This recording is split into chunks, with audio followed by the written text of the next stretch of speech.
I'm Taylor. And welcome to Square Mile of Murder. We're back. Hi. It's been a minute. It's been a month. It's been a month. Oh, A month's of minutes. worth of minutes. Yes. Hi. Hope you're all doing well. As you can tell, the break has done nothing for us. We are still as completely mush-brained as ever. Absolutely. No, it's been fine. It has been good. Yeah. You've been to Amsterdam? I know, I've been out of the country and returned in one piece. I have not. I actually haven't done anything exciting this month. I've slept quite a bit. You know, that sounds pretty exciting to me. It does. Yeah. But we've had a good rest. Yeah. We're back. We're here whether you like it or not. Yeah. So hopefully you're all still it. I mean, hi. Yeah, hopefully you're all still with us. Yeah. But yeah, thanks for hanging out while we took a little time off. I think it's safe to say that like this may become a more regular thing in the future of taking a few weeks off here or there to regroup so we don't just like run ourselves into the ground, because that's not fun for us and it's not fun for you.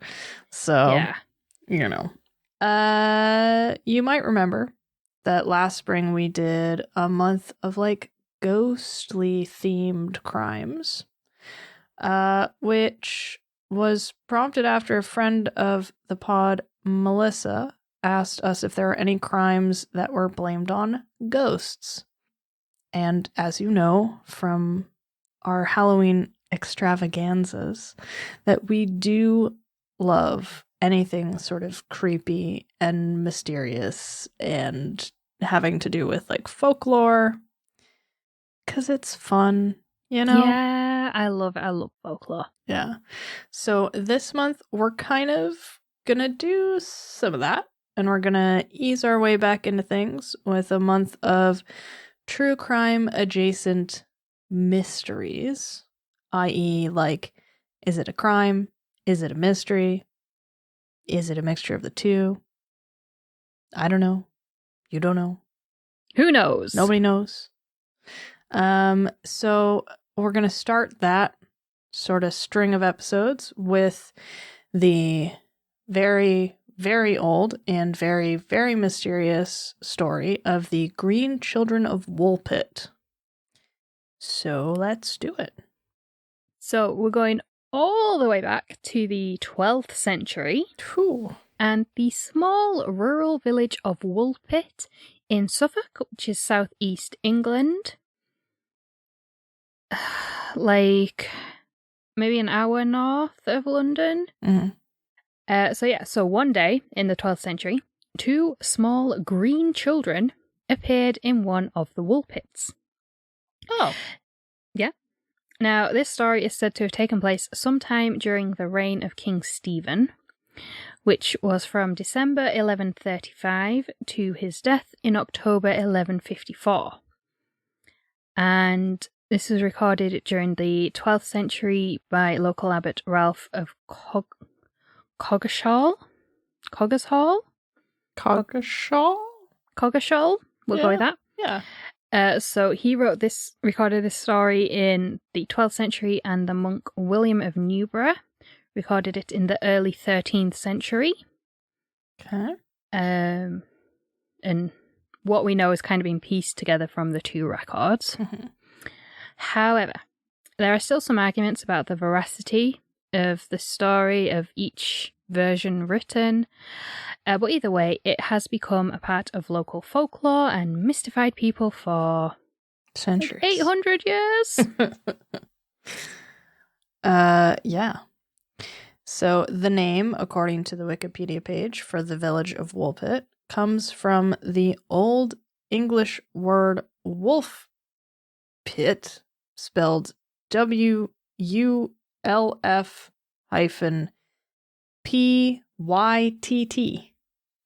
Yep. Which means a pit for trapping wolves. Yeah, it's actually nothing to do with wool or knitting or sheep. Yeah, it sounds like a sheep thing, but alas. Yeah. I honestly thought it was going to be like something to do with making wool, Yeah. Yeah. but Apparently not. no. And it was in one of these pits that the two children appeared one day.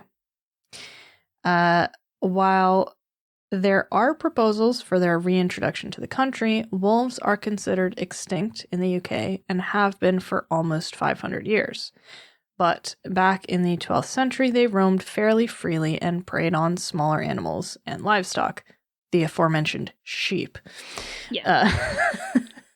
Now, Suffolk is quite a rural county, and back in the 12th century, it was densely populated and relied largely on agriculture.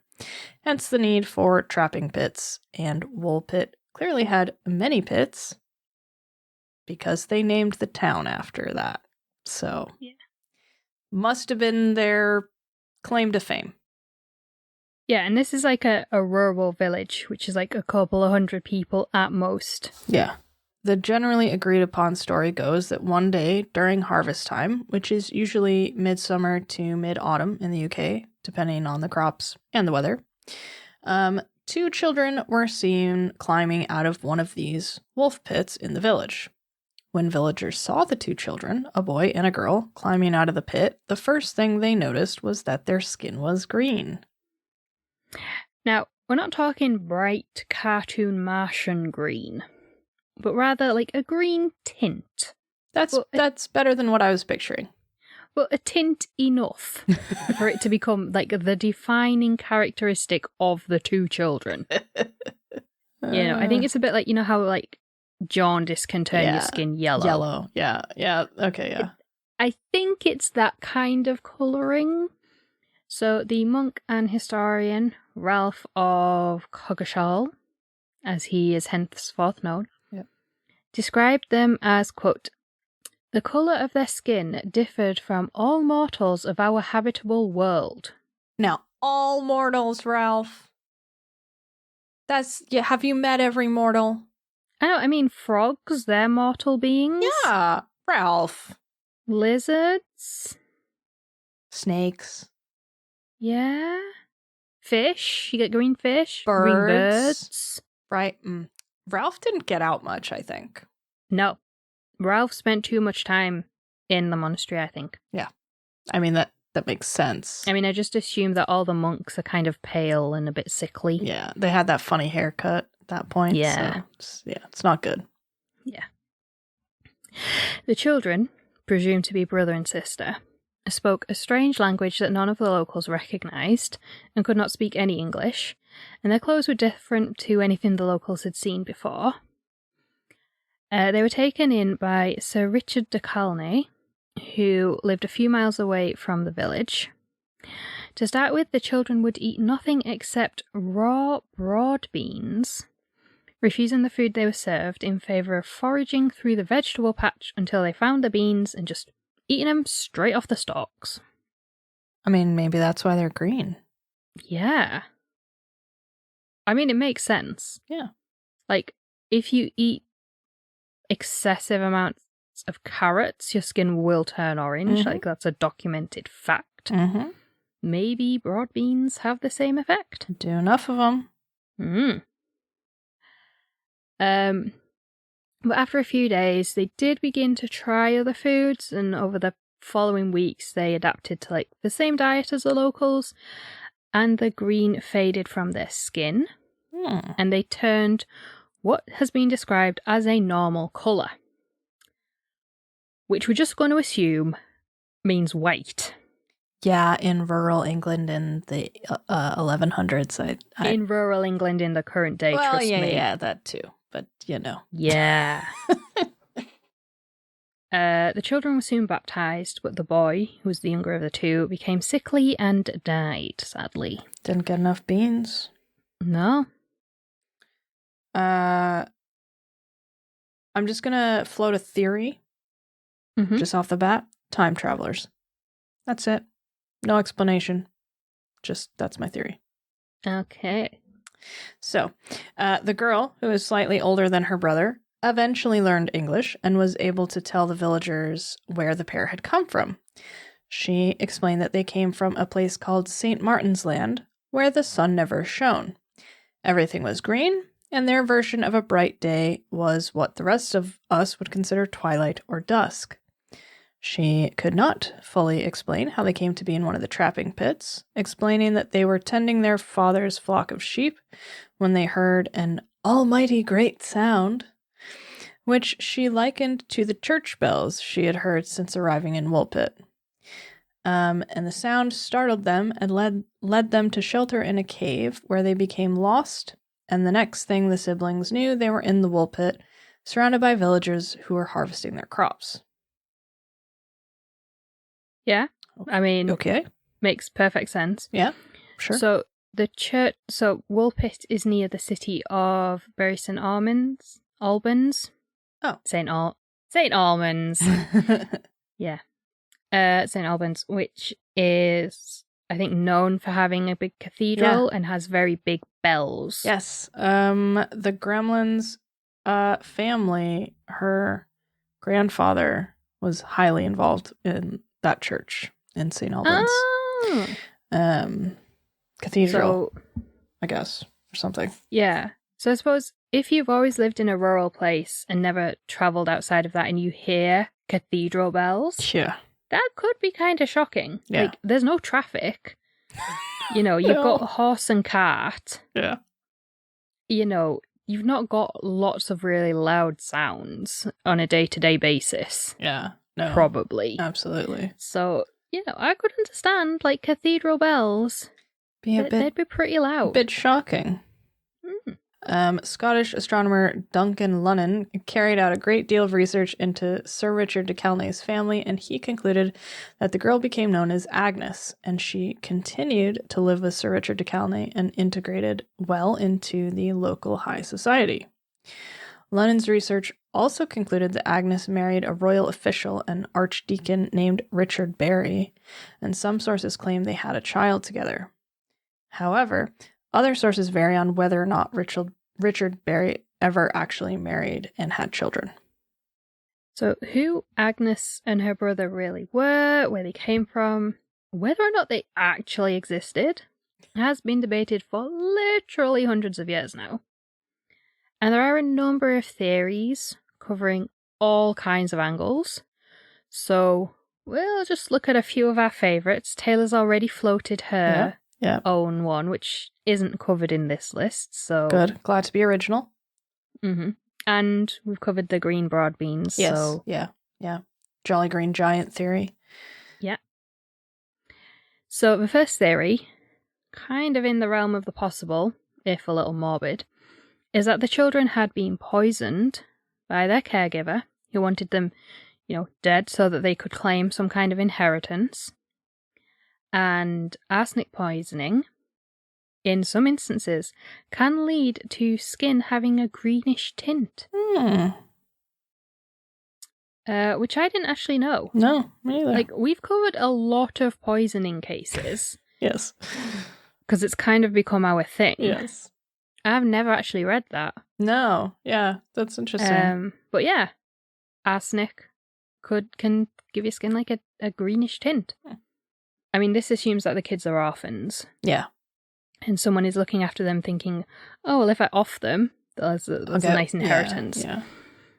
And if, they've then discovered, oh, there's nothing there, they might have just abandoned them on, the various sources kind of suggest the Norfolk-Suffolk county border. Norfolk is north of Suffolk. Yes. These theories suggest that they could have been abandoned on the county border, when the caregiver, thought, oh, wait, I have nothing to gain from their death, so I'm going to abandon them. And then they could have just wandered. It was expected that they would have died from this poisoning. They didn't. Well, obviously the boy did. Yeah. But, they just wandered and at some point wandered into the pits. With, proper care and food. Agnes recovered, but her brother didn't. kind of makes sense. Yeah. The border's not that close to Woolpit. Yeah. It's not like a couple of miles away. It's quite a trek on foot. Mm-hmm. So I mean, it's possible, but I don't really think it's likely. Yeah. Also, not enough weird shit in that theory for me. Yeah. Not crazy enough. No, and like, if you're expecting them, if you're trying to poison someone to get their inheritance, why would you then abandon them for them to die in the wild? Yeah. Just because deal with it. Yeah, and like then you can't prove that they're dead. Like, I mean, I don't know. It just seems off to me.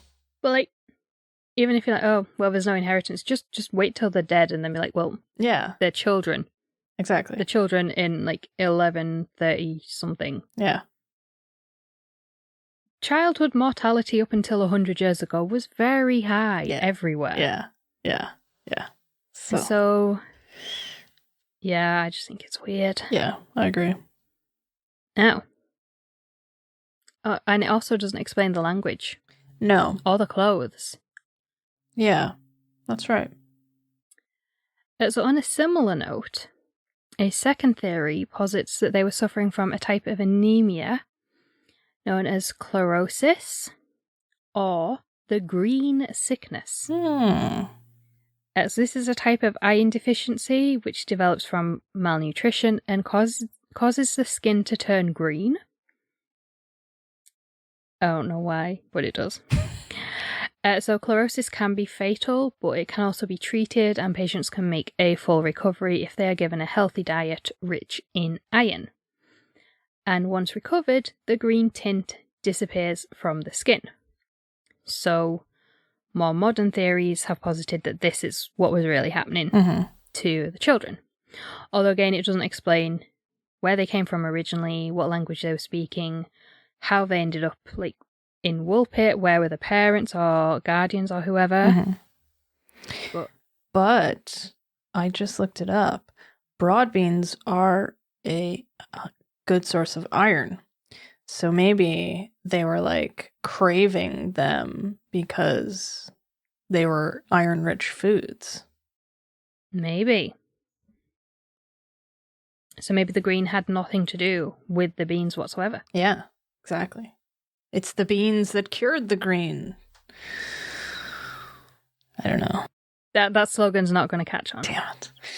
I mean, if you're going to go about things logically, and rationally, which we're not big fans of. No. This is quite a sensible theory. Yeah, like if we were, rational people, which it's quite clear to everyone at this point that we are not, this would be the theory. This would be this is the answer.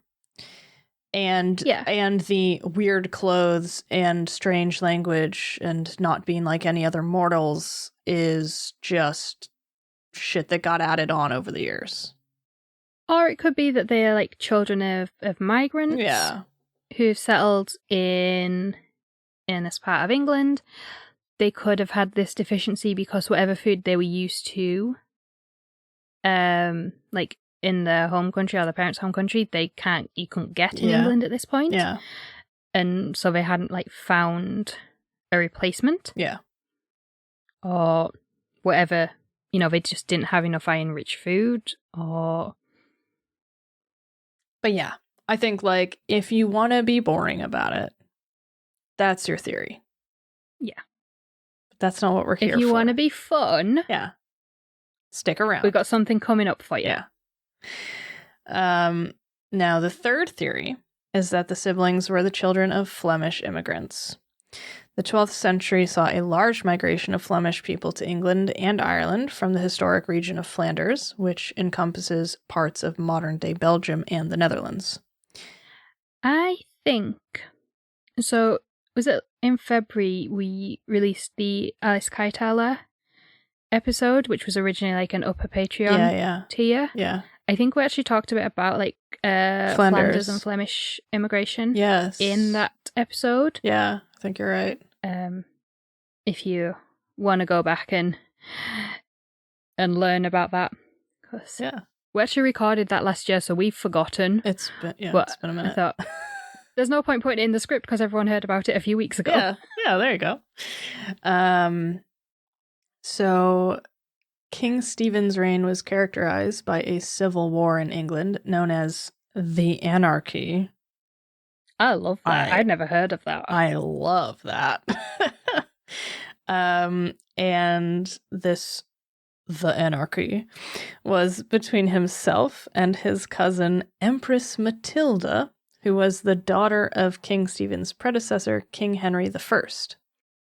When Stephen died in 1154, he had been unable to secure his son as his successor, and Empress Matilda's son took the throne, becoming Henry II. When Henry II took the throne, he began to persecute the Flemish migrants who had settled in England. This theory posits that the children were actually found during Henry II's reign and that their parents had been killed during the Battle of Fornham in 1173, which saw many Flemish migrants killed. Fornham was just north of Woolpit, and many Flemish fullers... What's that? Yeah. I knew you were going to ask that. I've forgotten. Oh, metalwork. A weapon. Oh, it's got all kinds of... Hang on, let's just go to... The rise and fall of the medieval Flemish cloth industry? That's what comes up when I Google Flemish fullers. Oh, who knows anymore? Flemish fullers. Ah. Oh, yeah, woolen cloth making. Yeah. Which would make sense because Suffolk was was reliant on agriculture. Yeah. So I presume there's a lot of sheep involved in that. Well, if they're trying to trap all the wolves, you might imagine. I mean, I don't know. Would wolves go up against a cow? They're pretty big. They're pretty big. Both wolves and cows. Yeah. So, but yeah. Interesting. If they're trapping wolves to keep them away from sheep, it would make sense that there was a lot of, like... Cloth like you say, trades. Yeah, totally. Yes, so, that digression aside, many Flemish fullers settled in the area during the 12th century, and it would also explain the foreign language that the children were speaking. As well as agriculture. This area of Suffolk had many mines at the time, so the children could have hidden in a mine entrance, become lost in the tunnels for days, and eventually come out in the forest near the village, which would explain the lack of daylight, and then hidden in the trapping pit to rest. I mean, this does make sense. Yeah. Okay, so the timing's out by, like, 20 odd years. Yeah. But it does make a lot of sense. And if they've been in mines and in tunnels, you get very dirty. Yes, yeah. Especially depending what they're mining. Yeah. Which could have been a combination of all sorts. Mm-hmm. Like, if you've been... Like, I know if you've, like, worked in the mines for, like, all your life, like, your skin does become... Like, it does take on, like, a coal... Like, if you're in a coal mine, you're covered in coal dust, it's difficult to wash out completely. Yeah. But even if you were in there for a few days, you got covered in dust, it could take... You know, we don't have indoor showers at this point, do they? No. It could take a few days to get clean. Yeah. I mean, like, this is before the Black Death, before the plague. Europeans weren't keen on washing. No, they didn't like that shit. Especially Christians. Yeah. And these kids are like hanging out in the garden for the first X amount of time, eating all the beans. So like, they're not getting that clean that quick. No. So yeah, I think this one does kind of make sense. But there was like a lot of Flemish migrants settled in this area. Mm-hmm. So even if the locals couldn't speak Flemish, you would have thought they'd maybe recognise it. Yeah. Whereas all the stories about these children, the language is described as being something that is so completely Strange. so far removed from anything the locals could recognise or know. Mm-hmm. And especially since they're sent to live with Sir Richard de Calney. Uh-huh. You know, if you're a sir, you are generally highly educated and upper class, especially back in this time period, before you could, buy a title. Like you can just buy Lord or Lady titles on the internet now. Yes. That's not my dig at the political system of being able to buy a seat in the House of Lords, which you can do. No. You can literally go to lordandlady.com, and I don't know if that's a thing. That's probably a porn site, let's be real. But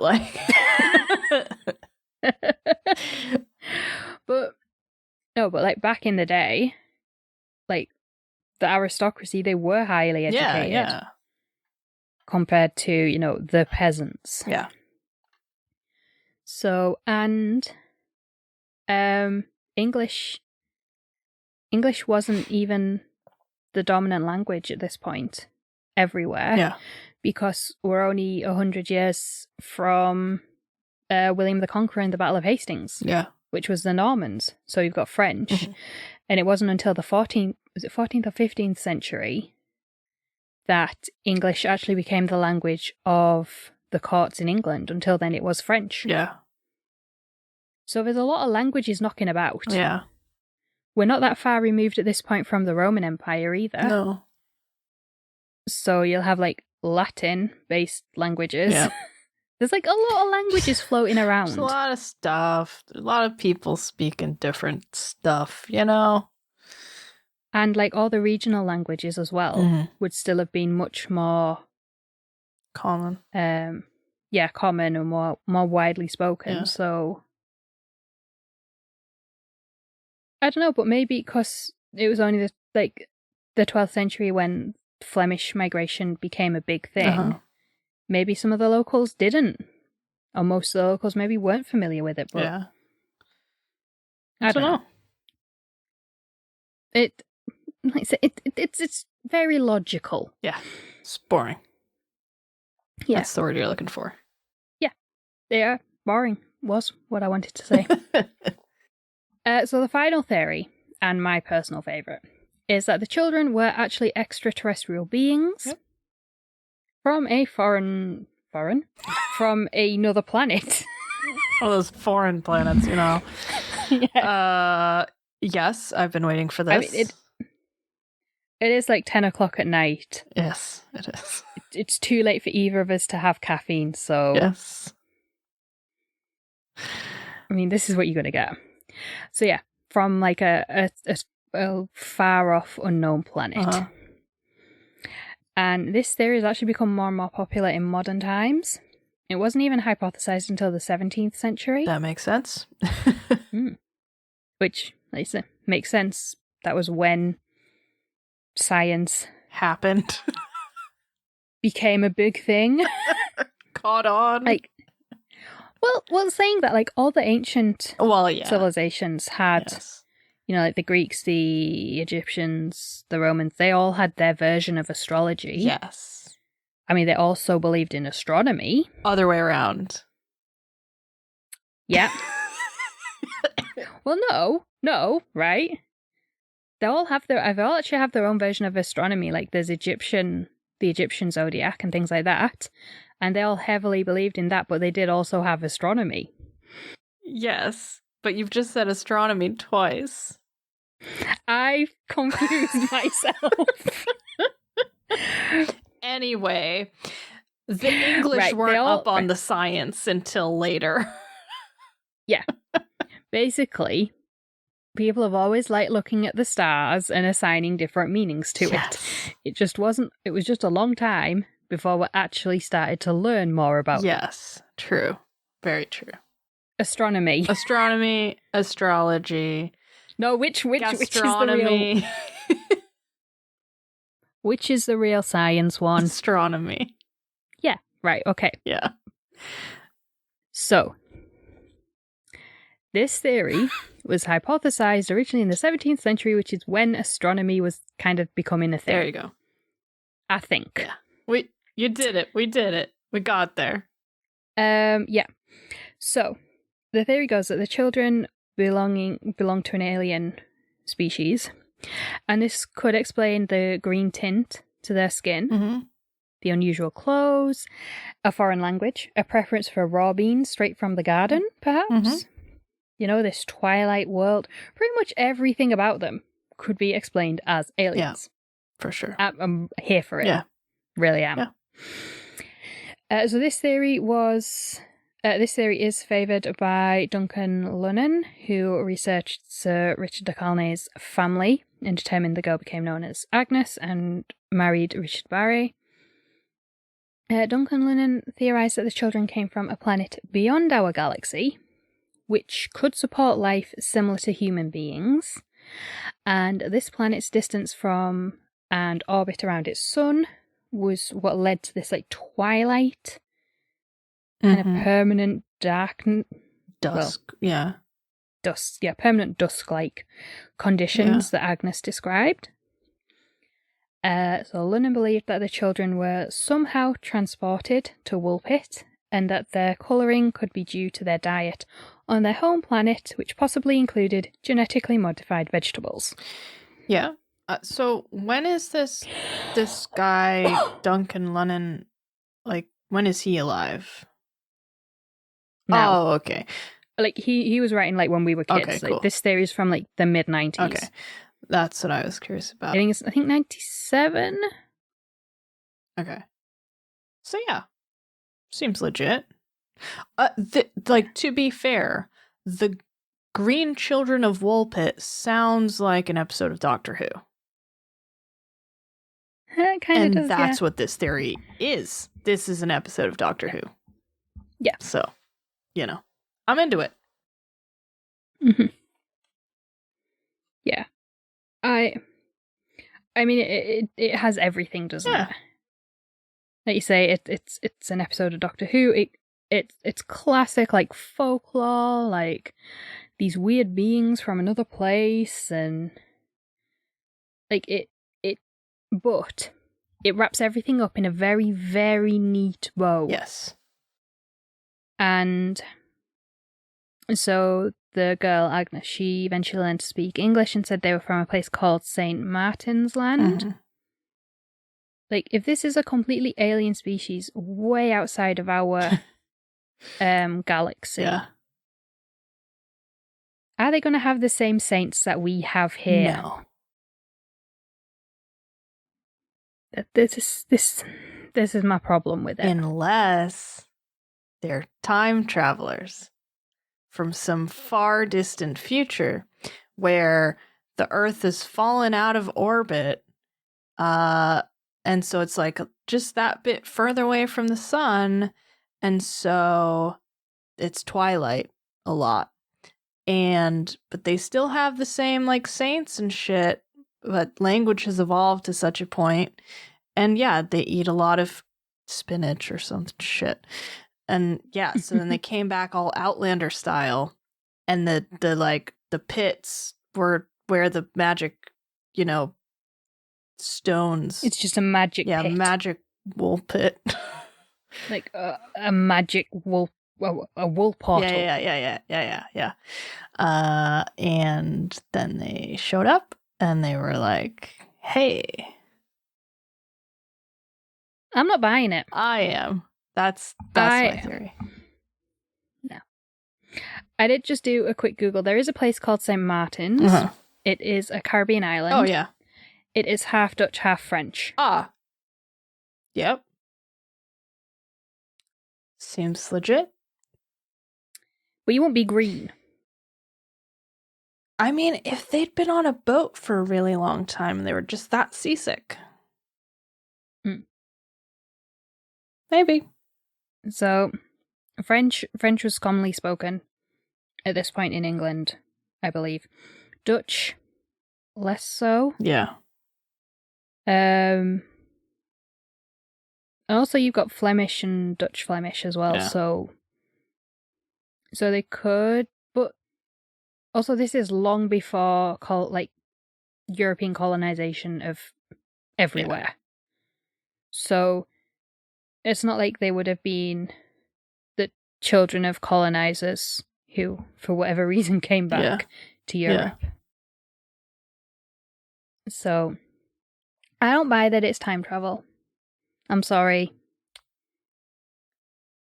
It's like aliens and Yetis again, isn't it? Well, maybe they're Yetis. No, I don't think they're Yetis. Green Yetis. Green. Although the pits were to trap wolves, would Yetis be susceptible? Yes, definitely. No. Yes. I like the alien theory, but that's because I like alien theories. Yeah. And I like the most stupid theory I can come up with. So, time travel. Time traveling Yetis. Yeah, obviously.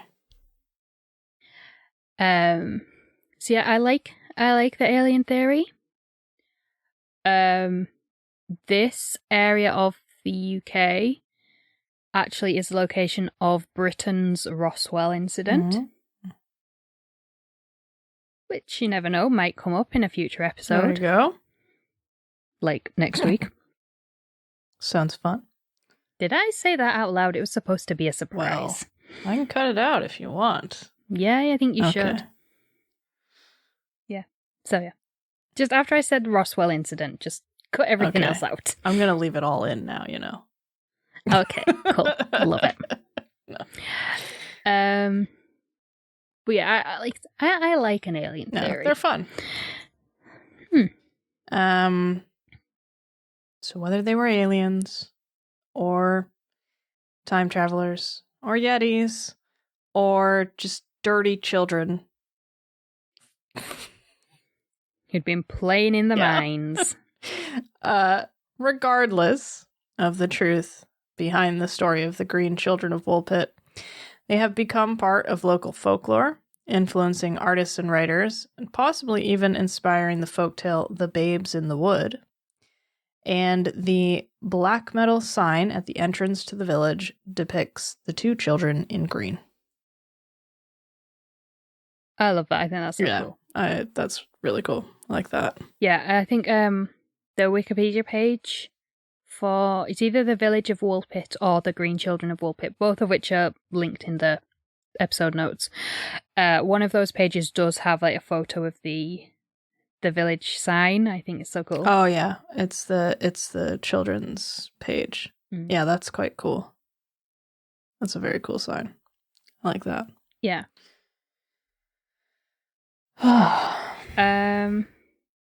So yeah, I mean we do love a bit of folklore. Mm-hmm. We've covered. I had notes for our discussion bit, but I think we've covered it. Yeah. My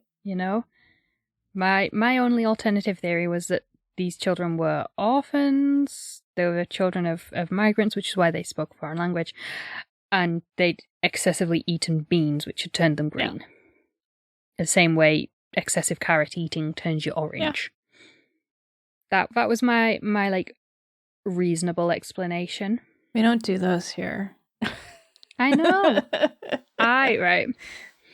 So it's very relevant for Glasgow as well, right? So I have a friend who I love dearly,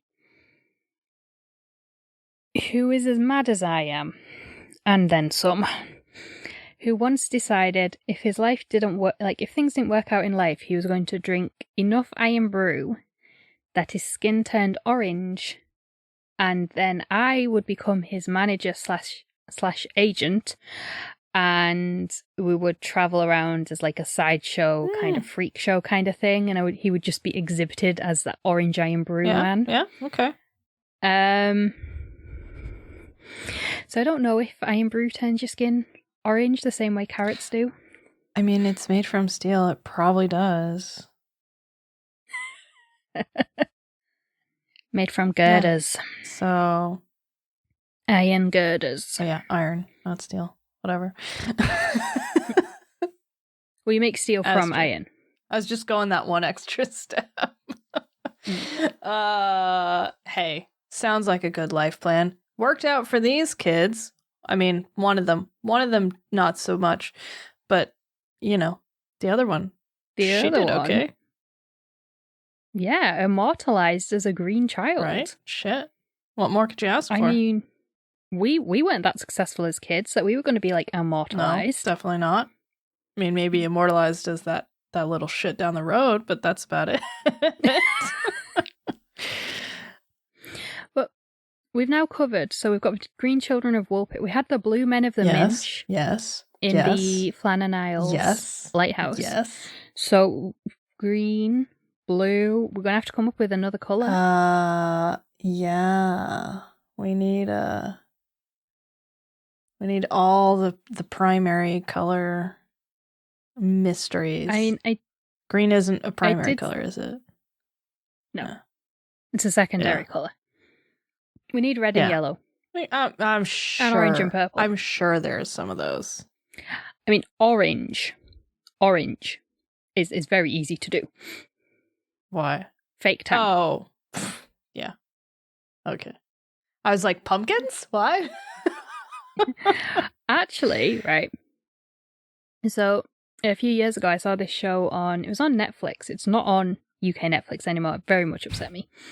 It's called Strange and Unusual Deaths. Oh, I've heard of it, yeah. And it's literally that.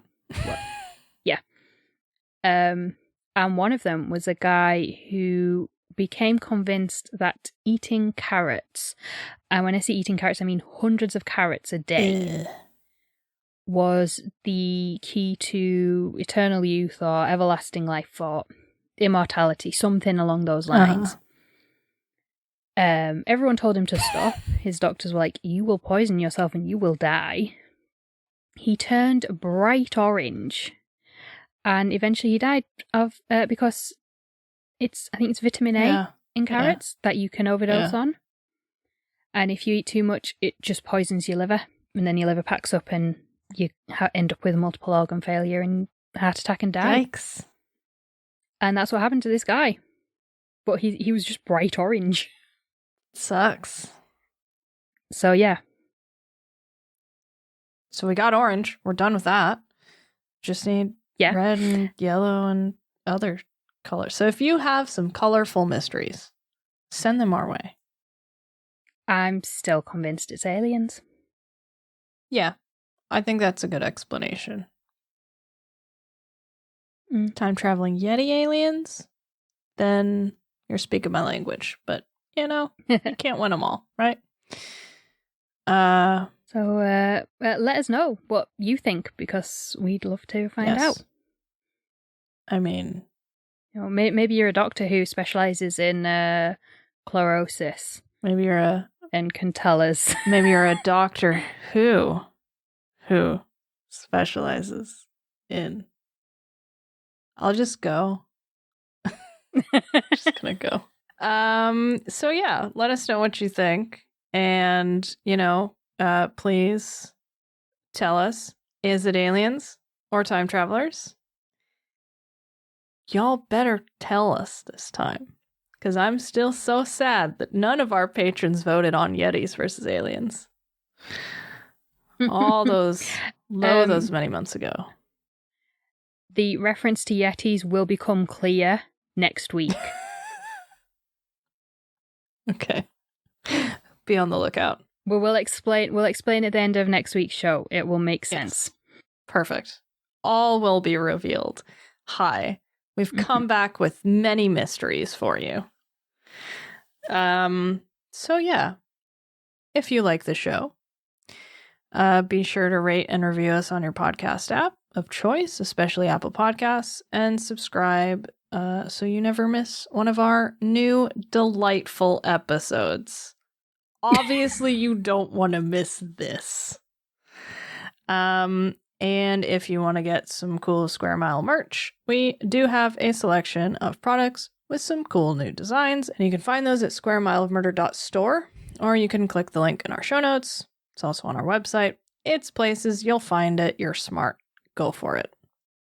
And if you want to keep up with this madness, our newsletter will go out this Friday if you're listening on the day of release. So there'll be a link in the show notes to sign up. We usually share it on a link to it on social media as well. So, whatever.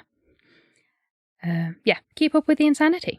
If you'd like to help us cover the costs of making the podcast and invest in this insanity for the future, you can join our Patreon page. Tiers start at just £1 a month. Every patron gets regular episodes 1 day early, a shout out on the show, priority case requests, and a lifetime discount on merch. And that's just for £1 a month. As tiers go up, you get even more, including bonus episodes and exclusive stationery that you can't buy anywhere. So check that out at patreon.com/square mile of murder. Links are in all the usual places. We will be back next week, with some more madness. We'll explain Yetis and aliens. We will explain it next week, I promise. So we will see you all then. What if it's just one of those things we just never explain? We just keep saying... No, I think we have to now. Keep saying we're going to explain it and just never do it. No, we have to, because we're nice. Fine, okay. And because I've made a note in next week's script to explain, so we can't forget. Fair enough. Okay. So we'll see you all then. Bye, guys. Bye.